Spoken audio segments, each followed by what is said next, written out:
सोमवार को मुख्यमंत्री डॉक्टर मोहन यादव की अध्यक्षता में हुई कैबिनेट की बैठक में कई महत्वपूर्ण निर्णय लिए गए। लाडली बहना योजना के अंतर्गत हमने निर्णय लिया है कि सभी लाडली बहनाओं को 450 रुपए में हम गैस सिलेंडर दें। उसके लिए भी हमने बजट में प्रावधान किया है। अभी गैस की टंकी लगभग 848 रुपए में मिल रही है और इसमें 450 रुपए लाडली बहनों को देना पड़ेंगे। 398 रुपए इसमें राज्य शासन उनका जो प्रतिपूर्ति देगा। इसमें लगभग 160 करोड़ का व्यय होगा। तो लाडली बहनों को जो हमारी घोषणा थी सब्सिडाइज रेट पर गैस की टंकी देने की, उसको भी आज कैबिनेट ने मंजूरी देते हुए लगभग 160 करोड़ का इसमें प्रावधान बजट में किया गया। प्रदेश में अब लाडली बहनों को 450 रुपए का रसोई गैस सिलेंडर दिया जाएगा। इससे ऊपर की राशि की भरपाई राज्य सरकार करेगी। इसी तरह आंगनवाड़ी कार्यकर्ता और सहायिकाओं को प्रधानमंत्री जीवन ज्योति योजना और प्रधानमंत्री सुरक्षा बीमा योजना का लाभ दिया जाएगा। इसमें निधन होने पर 2 लाख रुपए और स्थायी दिव्यांगता पर 1 लाख रुपए का बीमा मिलेगा।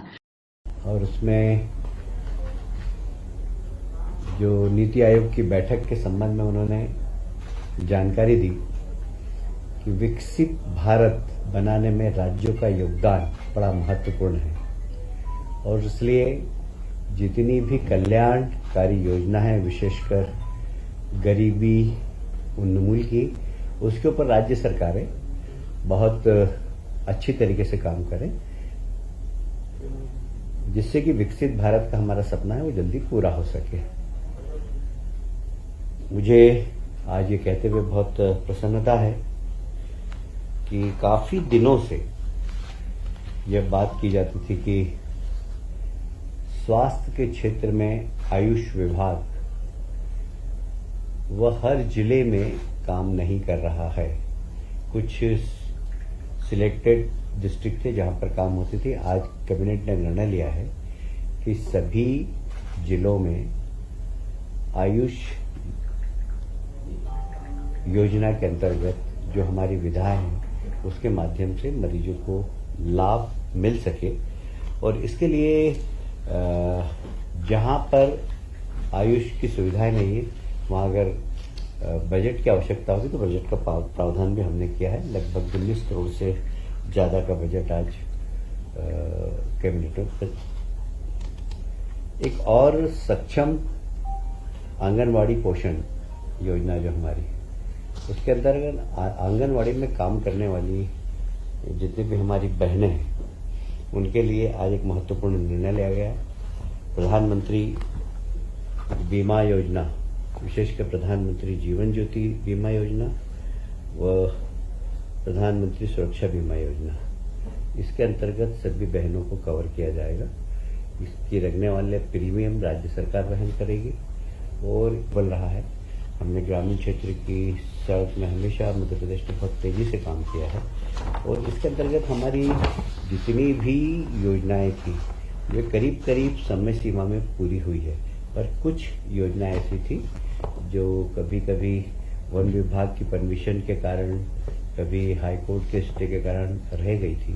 तो उन योजनाओं को पूरा करने का भी जिम्मेदारी राज्य शासन ने उठाई है, क्योंकि 2024 के पहले तक का जितना भी कार्यकाल था उसमें केंद्र सरकार की योजना का हमें लाभ मिल रहा था। पर अब यदि 2024 के बाद कोई सड़कें अधूरी रह गई तो उन अधूरी सड़कों को पूरा करने की जिम्मेदारी राज्य शासन की होगी। हमने उस जिम्मेदारी को उठाया है और लगभग ऐसी सड़कें जो कि समय सीमा में पूरी नहीं हुई, कोर्ट के कारण या फॉरेस्ट की अनुमति के कारण, उन सब सड़कों को पूरा करने का निर्णय लिया। उसमें लगने वाली राशि जितनी भी होगी, अभी हमें प्राइमरी 56 करोड़ लगी है, पर इसके अलावा अतिरिक्त राशि होगी तो हम ग्रामीण सड़क योजना को पूरी तरीके से निभाएंगे। राज्य सरकार ने हमेशा जो ईमानदार कर्मचारी, अधिकारी साहसिक तरीके से काम करते हैं और उनको प्रोत्साहित करने का निर्णय लिया है। वैसे भी कई बार हमारे शासकीय कर्मचारी, अधिकारी शासन के निर्देश के अनुसार साहसिक तरीके से काम करते हो, यदि उनकी जीवन लीला समाप्त हो जाती है तो राज्य शासन उनके परिवार की भी चिंता करता है। इसी घटना एक छिंदवाड़ा में हुई थी। छिंदवाड़ा के श्री नरेश कुमार शर्मा एक बोलेरो गाड़ी का पीछा करते हुए जा रहे थे। जब वो आगे खड़े हुए तो वैसे ही बोलेरो ने टक्कर मार दी, उनकी जीवन लीला समाप्त हो गई थी। साधारणतया इस प्रकार की घटना में 10 लाख रुपए का प्रावधान किया जाता है। बाकी हमने निर्णय लिया है, क्योंकि ये ईमानदारी से शासन के निर्देश का पालन करते हुए अवैध गतिविधियों को रोकने जा रहे थे, तो आज उन्हें 90 लाख रुपए और दिए जाएंगे उनके परिवार को, क्योंकि असमय उनकी मृत्यु हो गई थी।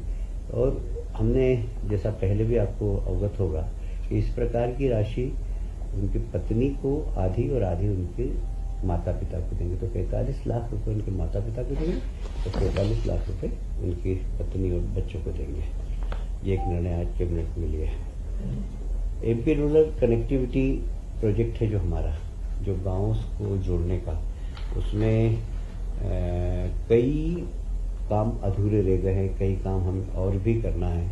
तो इसके लिए भी राज्य शासन ने जिम्मेदारी ली है कि केंद्र सरकार की योजना के अंतर्गत जितनी राशि मिलेगी, पर उसमें राज्य सरकार भी जो अधूरे प्रोजेक्ट रह गए हैं उनको पूरा करने के लिए संकल्पबद्ध है। और उसके लिए जितनी भी राशि लगेगी उन सब राशि को राज्य सरकार वहन करेगी।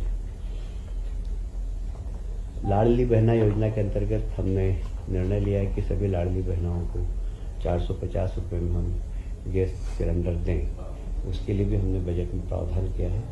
अभी गैस की टंकी लगभग 848 रुपए में मिल रही है और इसमें 450 रुपए लाडली बहनों को देना पड़ेंगे।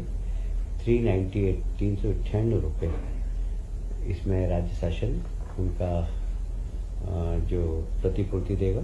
इसमें लगभग 160 करोड़ का व्यय होगा। तो लाडली बहनों को जो हमारी घोषणा थी सब्सिडाइज रेट पर गैस की टंकी देने की, उसको भी आज कैबिनेट ने मंजूरी देते हुए लगभग 160 करोड़ का इसमें प्रावधान बजट में किया गया।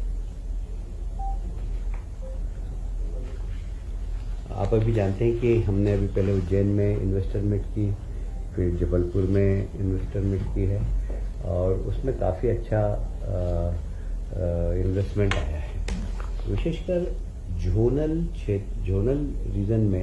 जोनल में करने से फायदा ये कि स्थानीय उद्योग और स्थानीय उद्योगपतियों को भी मौका मिलता है। और इसी को ध्यान में रखते हुए माननीय मुख्यमंत्री जी ने ये निर्णय लिया कि हम जोनल इन्वेस्टर मीट करें। 28 अगस्त को ग्वालियर के अंदर इन्वेस्टर मीट है और मुझे उम्मीद है कि क्योंकि ग्वालियर और दिल्ली के बीच की दूरी बहुत कम हो गई है अच्छी सड़कें बनने के कारण, तो यहाँ पर दिल्ली से काफ़ी इन्वेस्टमेंट आने की संभावनाएं हैं। हमारे पास वहाँ लैंड है, सब्सिडाइज रेट पर हम लैंड भी देंगे और अन्य सुविधाएं भी जो इन्वेस्टमेंट में हमने दी है उसके लिए हमें उम्मीद है कि बहुत सफल हमारी इन्वेस्टर मीट होगी। 28 अगस्त को ग्वालियर में है। Bureau report, MSTV Bhopal.